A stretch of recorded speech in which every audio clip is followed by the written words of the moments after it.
পড়ার বিষয় পক্ষ থেকে বলছি যে আমরা ইতিপূর্বেই বলেছি যে দীর্ঘ অভিজ্ঞতা থাকলেও 23-24 বছরের অভিজ্ঞতা থাকলেও দীর্ঘ 5-6 বছর ধরে আমরা দেখতে পাচ্ছি যে আমাদের শিক্ষার্থীদের প্রতি ইতিহাসে উদাসীনতা দেখা গেছে এবং তারা ইতিহাসে ভয় পাচ্ছে এবং যারা আর্টস নিয়ে পড়ছে তারা ইতিহাস নিচ্ছে না।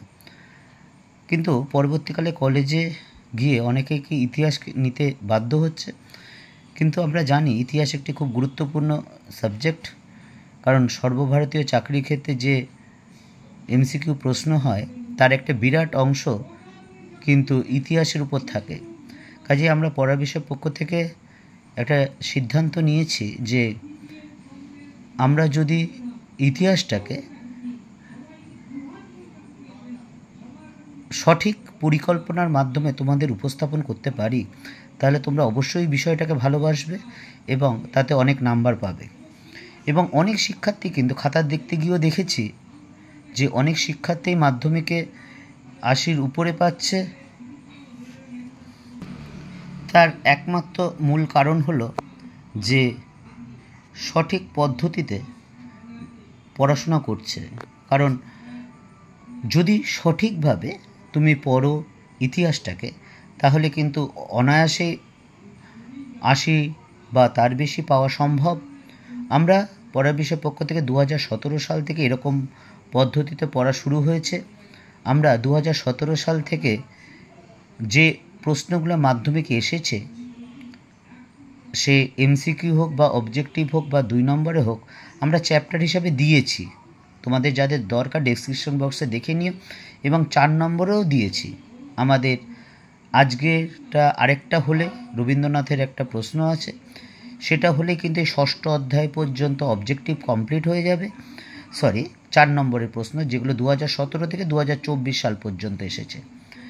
এবং আমরা ফাইনাল সাজেশনও দেবো এবং যে সাজেশান দেখবে তোমরা অবশ্যই কমন পাবে, কারণ এবারও কিন্তু আমাদের স্কুলের ছাত্ররা কিন্তু কমন পেয়েছে।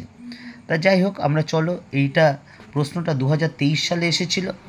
এই প্রশ্নটা আসার সম্ভাবনা তুলনামূলকভাবে একটু কম, তবু আমরা যখন শেষ মুহূর্তে সাজেশান দেবো তোমরা আমরা উল্লেখ করে দেব। তা আজকে চলো এইটা পঞ্চম চ্যাপ্টারের একটা প্রশ্ন, এটা 2023 সালে 4 নম্বরে এসেছিল। বাংলা ছাপাখানা বিকাশে উপেন্দ্রকিশোর রায়চৌধুরীর ভূমিকা আলোচনা করো। বিখ্যাত বাঙালি শিশু সাহিত্যিক, চিত্রকর, প্রকাশক ও সুরকার উপেন্দ্রকিশোর রায়চৌধুরী ছিলেন বাংলা ছাপাখানার জনক বা অগ্রপথিক।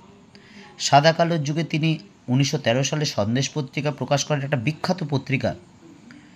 বিংশ শতাব্দীর প্রথম দিক থেকেই সন্দেশ পত্রিকা একটা বিখ্যাত মানব জনগণের মনে একটা প্রথম উল্লেখযোগ্য স্থান দখল করে রেখেছে। এবং তারপর তার পুত্র সুকুমার রায় বা পৌত্র সত্যজিৎ রায়, আমরা জানি যে সত্যজিৎ রায় অস্কার পেয়েছিলেন, সেই সত্যজিৎ রায় সম্পাদনা করেন। এবার আমরা দেখব ছাপাখানার বিস্তারের ক্ষেত্রে তার ভূমিকা। উপেন্দ্রকিশোর রায়চৌধুরী ছিলেন প্রসেস ওয়ার্ক বা প্রসেস শিল্প উদ্ভাবক। এই শিল্পটা কি? যে প্রসেস ক্যামেরা দিয়ে মৌলিক গবেষণার মাধ্যমে তিনি যে কোনো নেগেটিভকে আরও উৎকৃষ্ট মানের করে তোলেন এবং ওই ছবিকে একই সঙ্গে বইতে ছাপাবার ব্যবস্থা করা হয়। অর্থাৎ যে নেগেটিভকে আরও উৎকৃষ্ট করে তোলা এবং ওই ছবিকে একই সঙ্গে বইতে ছাপার ব্যবস্থা করাকেই বলা হয় প্রসেস ওয়ার্ক বা প্রসেস শিল্প। এরপর হাফটন ব্লক তৈরি। ভারতের হাফটন প্রিন্টিং প্রবর্তন করেন উপেন্দ্রকিশোর রায়চৌধুরী। ফটোগ্রাফকে বা কোনো ছবিকে বইপত্রে বা কোনো বইতে বা ম্যাগাজিনে ছাপার উপযুক্ত ব্লক করে তৈরি করে পদ্ধতিকেই বা টেকনোলজিকে বা প্রযুক্তিকে বলা হয় হাফটন প্রিন্টিং। এটি তিনি এশিয়ার মধ্যে তিনিই প্রথম আবিষ্কার করেন। রঙিন ছাপার নানা রকম দেশীয় পদ্ধতি, ডায়াফ্রাম যন্ত্র, স্ক্রিন অ্যাডজাস্টার যন্ত্র, ডুওটাইপ ইত্যাদি এই সকল তিনি আবিষ্কার করেন।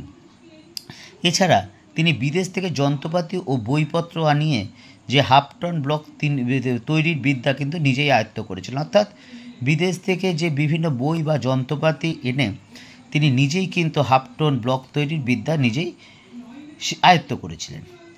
এরপরে পয়েন্টে ইউরায়ানসন। ছাপাখানা ইতিহাসে উপেন্দ্রকিশোর রায়চৌধুরীর সবচেয়ে বড় অবদান হলো 1895 সালে ইউএন রায় অ্যান্ড সন্স প্রতিষ্ঠা, এবং এই প্রতিষ্ঠানের মাধ্যমে তিনি মুদ্রণের কাজে উন্নতি ঘটানোর জন্য বিভিন্ন পরীক্ষা নিরীক্ষা করেন। এরপরে যে পয়েন্টটা, স্টুডিও স্থাপন। উপেন্দ্রকিশোর রায়চৌধুরী ছাপাখানার সঙ্গে ছবি আঁকার একটা স্টুডিও খোলেন, এবং এখানে তিনি আধুনিক যে ফটোগ্রাফি নিয়ে, অর্থাৎ সময়ের বিবর্তনের সাথে সাথে ফটোগ্রাফিরও নানা রকম বিবর্তন ঘটেছে, সেই বিবর্তনের পরীক্ষা নিরীক্ষা চালান। ফলে তিনি সাদা কালো ছবির প্রচলনের যুগে ছোটদের জন্য রং বেরঙের বিভিন্ন বই প্রকাশ করতে কিন্তু সক্ষম হয়। এরপরে পয়েন্টটা দেখব আমরা, প্রকাশনা। ইউ রায় অ্যান্ড সন থেকে, অর্থাৎ তার ছাপাখানা থেকে 1910 সালে প্রথম প্রকাশিত গল্পটি হচ্ছে বা বইটি হচ্ছে টুনটুনির গল্প। এছাড়া আরও অনেক গ্রন্থ ছাপা হয়, যার মধ্যে অন্যতম হলো ছেলেদের মহাভারত এবং তার লেখা গুপিগাইন বাঘাবাইন, আবোল তাবোল, হযবরল প্রভৃতি শিশু পাঠ্য তিনি কিন্তু হাফটনের মাধ্যমে যথেষ্ট ব্যবহার করেন।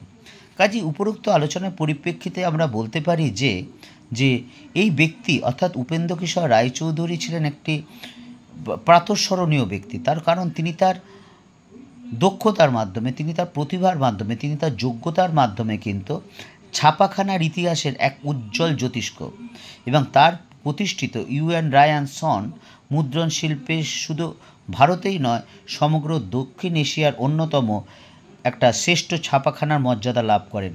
কাজেই ছাপাখানা বিস্তার বলতে ভারত বা এশিয়ার ছাপাখানা বিস্তারে যে সকল ব্যক্তি বিশেষ ভূমিকা নিয়েছিলেন তাদের মধ্যে কিন্তু অন্যতম হলেন ইউএন রায় অ্যান্ড সন। তাদের মধ্যে অন্যতম হলো যে প্রতিষ্ঠানটি, তা হলো ইউএন রায় অ্যান্ড সন, যার প্রতিষ্ঠাতা হলেন উপেন্দ্রকিশোর রায়চৌধুরী। এছাড়া তিনি বিভিন্ন রকম আবিষ্কারের মাধ্যমে কিন্তু ছাপাখানা বা ছাপা ব্যবস্থার ক্ষেত্রে কিন্তু অভাবনীয় অগ্রগতি এনেছিলেন। পড়ার বিষয় পক্ষ থেকে এতটুকুই। আজকে আমরা এটা বোঝালাম। যদি ভালো লাগে চ্যানেলটি অবশ্যই লাইক করো এবং সাবস্ক্রাইব করো। তোমাদের সামনে সেকেন্ড সেমিস্টার পরীক্ষা আছে, এবং সেকেন্ড সেমিস্টারে কিন্তু এই সেকেন্ড সামেটিভ আছে, তা এই সেকেন্ড সামেটিভে কিন্তু তোমাদের এই প্রশ্নটা অবশ্যই আসতে পারে। এর জন্য তোমরা ভালো করে দেখে যেও। আমরা আগেও বলেছি, আবার বলছি, যদি চ্যানেলটি ভালো লাগে অবশ্যই লাইক করো এবং সাবস্ক্রাইব করো, এবং তোমাদের যদি কিছু চাহিদা থাকে বা কিছু প্রয়োজন হয় অবশ্যই আমাকে জানিও। আমি আমার সাধ্যমতো যে অভিজ্ঞতা, সেই অভিজ্ঞতা অনুসারে চেষ্টা করব, বা খাতা দেখার পরিপ্রেক্ষিতে কী করলে আরও নাম্বার বাড়ানো যায় খাতায়, সেটা তোমাদের সাথে আলোচনা করব। যদি জানতে চাও এবং যদি চ্যানেলটি ভালো লাগে অবশ্যই চ্যানেলটি লাইক করো বা সাবস্ক্রাইব করো, এবং বন্ধুদের দেখতে বলো। এবং তোমাদের যদি ভালো লাগে বা তোমাদের, তাহলে কিন্তু আমরা পড়ার বিষয় পক্ষ থেকে আরও উৎসাহিত হব। তোমাদের রুটিন দেওয়া হয়ে গেছে। 17 ফেব্রুয়ারি তোমাদের মাধ্যমিকের ইতিহাস পরীক্ষা, তার জন্য কিন্তু অগ্রিম শুভেচ্ছা রইল। তবে একটা বিষয় বলতে পারি, তোমরা যদি আমরা যে পথ বলছি সেই পথে যদি সঠিকভাবে চলতে পারো, তাহলে কিন্তু তুমি ইতিহাসে 80 কম পাবে না। কারণ যতটুকু অভিজ্ঞতা অর্জন করেছে সেই অভিজ্ঞতার পরিপ্রেক্ষিতে এতদিন ধরে পড়াচ্ছি, স্টুডেন্টরা দেখেছি যে শিক্ষার্থীরা তারা কিন্তু এবারও ভালো রেজাল্ট করেছিল, স্কুলের ছাত্ররা, এবং অনেকেই ভালো রেজাল্ট করেছে। কাজেই তোমরা যদি করো তোমরা অবশ্যই ভালো রেজাল্ট করবে। এবং একদিন আমি আলোচনা করব কি করে মাধ্যমিকে সহজেই 80% পাওয়া যায়, কোন পলিসিতে। তার জন্য তোমরা চ্যানেলটাকে সাবস্ক্রাইব করে রেখো। যদি ভালো লাগে লাইক দিও এবং সাবস্ক্রাইব করো, এবং বন্ধুদের দেখতে বলো। অগ্রিম শুভেচ্ছা রইলে তোমাদের জীবনের প্রথম বড় পরীক্ষা মাধ্যমিকের জন্য, এবং বিশেষ করে 17 ফেব্রুয়ারি যে ইতিহাস পরীক্ষা, তার জন্য অগ্রিম শুভেচ্ছা রইল।